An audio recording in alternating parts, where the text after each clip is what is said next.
Shalom, selamat pagi saudaraku yang dikasihi Tuhan. Salam sejahtera bagi kita semua dan salam sehat selalu. Puji Tuhan, di pagi yang indah ini kita kembali bertemu melalui channel YouTube ini. Dan kita bersyukur kalau pada hari ini kita memasukin di hari yang pertama di bulan yang ke-6 di tahun 2021 ini. Puji Tuhan saudara, karena Tuhan masih menyertai, melindungi dan memberkati kehidupan kita semua. Amin saudaraku yang dikasihi Tuhan.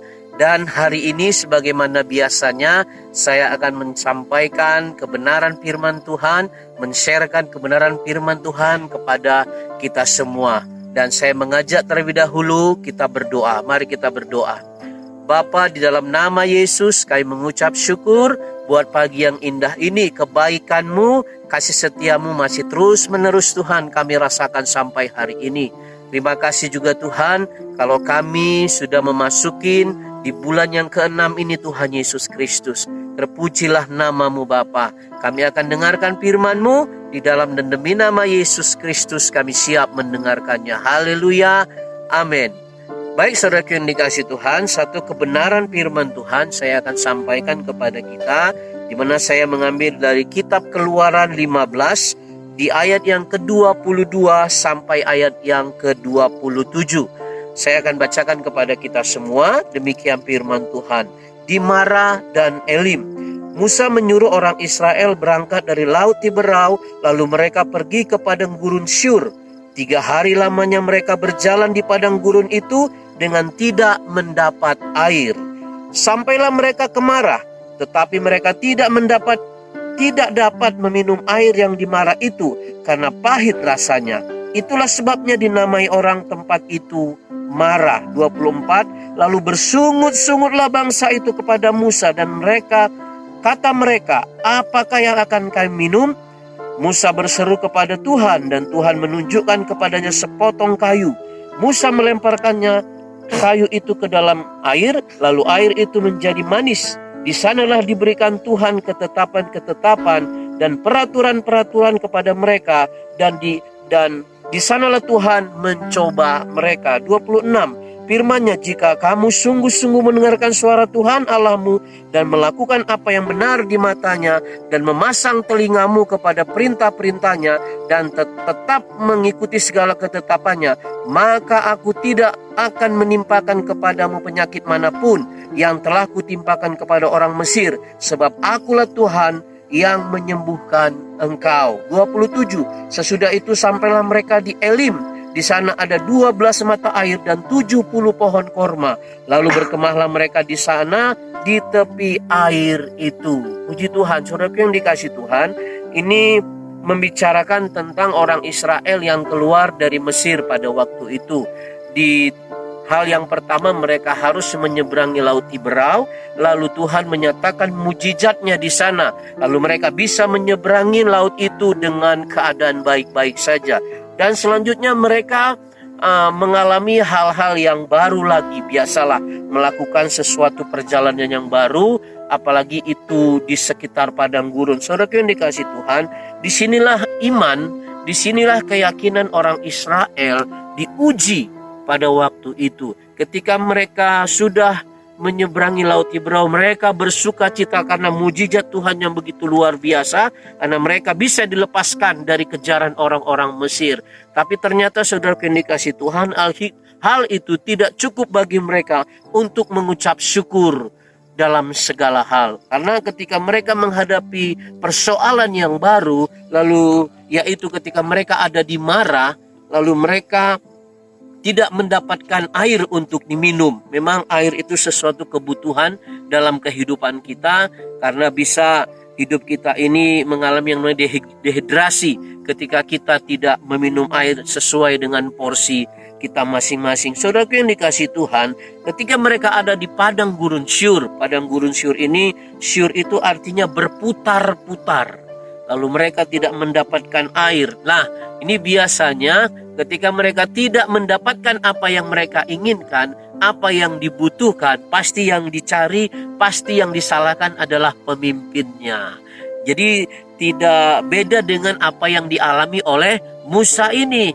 ketika hal-hal yang tidak baik terjadi bagi orang Israel ini, mereka selalu menyalahkan Musa sebagai pemimpin pada waktu itu. Mereka bilang, kenapa engkau membawa kami keluar dari Mesir? Di sana kami bisa makan enak. Walaupun mereka di sana dijadikan pekerja paksa atau rodi, tapi mereka tetap mengingat masa lalu mereka yang sebenarnya Tuhan memiliki rencana yang indah dalam kehidupan mereka untuk mengeluarkan mereka dari tanah perbudakan tersebut.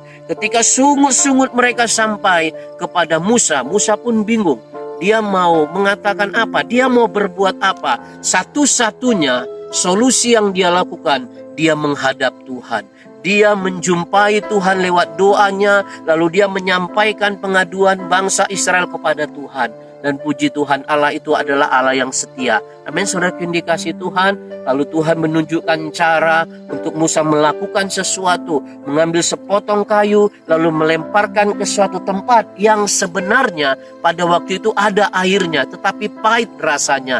Lalu Tuhan menyatakan mujizatnya. Musa melemparkan kayu sesuai dengan perintah Tuhan, sehingga air itu menjadi manis kembali.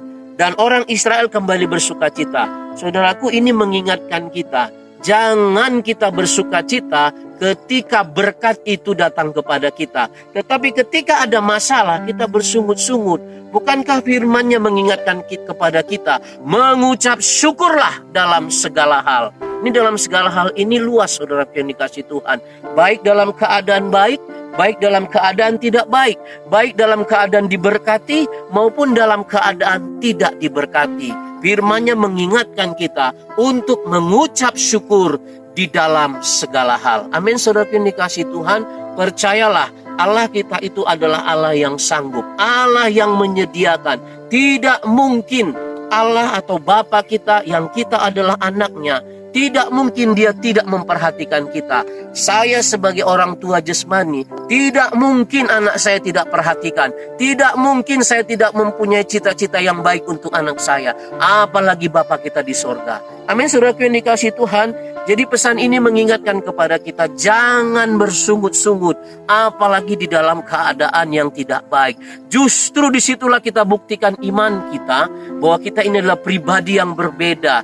Karena Yesus mengasihi kita, menyelamatkan kita, dan Dia juga pasti memelihara kehidupan kita.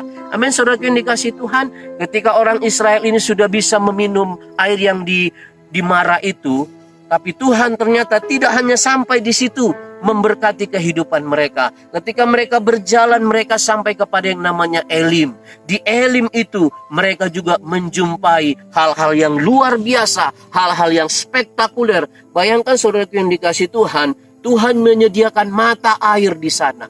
Bahkan 70 pohon korma Tuhan sediakan di sana untuk orang Israel dan mereka menikmatinya. Artinya begini saudara yang dikasihi Tuhan, kalau kita bisa menang dalam satu perkara, percayalah di balik perkara itu ada berkat yang sudah Tuhan sediakan. Ketika mereka menghadapi masalah di Elim, walaupun mereka bersungut-sungut, mereka menyalahkan Musa, tapi Tuhan masih menunjukkan kasih setianya. Tuhan masih membimbing mereka untuk mereka menuju tempat yang bernama Elim ini. Dan Tuhan menunjukkan apa yang menjadi kebutuhan mereka, semua terjawab di sana. Amin, saudara yang dikasihi Tuhan.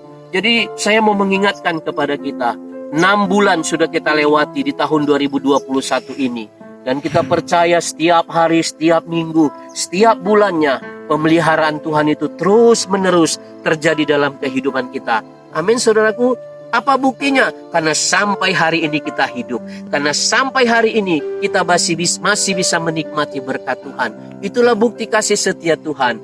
Allahnya Israel yang menolong orang Israel pada waktu itu, Dia juga yang menolong kita di masa saat ini. Amin, saudara yang dikasihi Tuhan. Firman-Nya berkata dalam kitab Filipi, kalau tidak salah Filipi 4 ayat 19 mengatakan, Allahku akan mencukupi setiap segala keperluanmu di dalam Yesus Kristus Tuhan. Amin, saudara yang dikasihi Tuhan.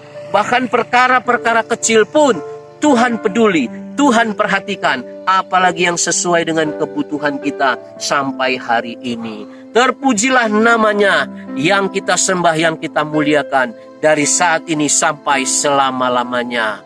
Mari kita berdoa. Terima kasih Tuhan Yesus, buat kebenaran firman-Mu, sharing firman-Mu di pagi yang indah ini.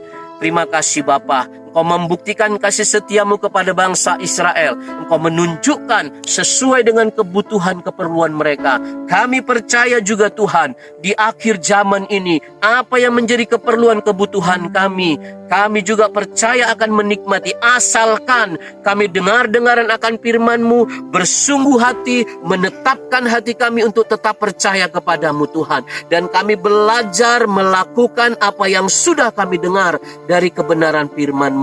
Berkati setiap orang yang mendengarkan channel ini Tuhan, sharing firman Tuhan ini. Kiranya apapun yang menjadi permasalahan mereka, Tuhan Kau jawaban dalam hidup mereka. Terpujilah nama-Mu Bapa. Di dalam dan demi nama Yesus kami berdoa. Amin. Demikian saudara yang dikasihi Tuhan, sharing firman Tuhan kita pada saat ini. Kiranya Tuhan menyertai dan memberkati kita khususnya di sepanjang hari ini. Apa saja yang kita kerjakan, biarlah Tuhan buat berhasil. Terpujilah namanya dari selamanya sampai selama-lamanya. Amin. Shalom.